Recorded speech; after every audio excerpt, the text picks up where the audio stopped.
MLA Vanathi Srinivasan அவர்களுக்கு வணக்கம். கோவை தெற்கு இன்னும் பேசப்பட்டு கொண்டிருப்பதற்கு காரணம் நீங்கள் அல்ல, எங்கள் தலைவர். பட்டத்து யானைக்கு பக்கத்தில் நின்று கொண்டு முற்றத்து பூனையும் நானும் யானைதான் என்று சொல்வது போல் இருக்கிறது உங்களுடைய அணுகுமுறை. உங்களுக்கு எப்போதெல்லாம் ஊடக வெளிச்சம் தேவைப்படுகிறதோ அப்போதெல்லாம் எங்கள் தலைவரை பற்றி பேசி வெளிச்சத்தை வாங்கிக் கொள்கிறீர்கள். நீங்கள் பேசுவதே உங்களுக்கு புரியாது, எங்கள் தலைவர் பேசுவது எப்படி புரியும்? அவருடைய கூறிய சிந்தனையை புரிந்து கொள்வதற்கு நுரைத்த ஞானம் தேவைப்படுகிறது.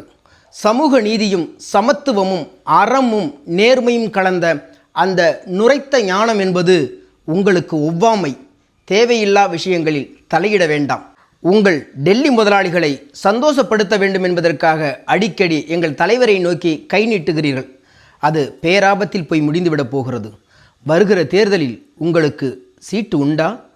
அதில் கவனம் செலுத்துங்கள். தேர்தலில் சந்திப்போம்.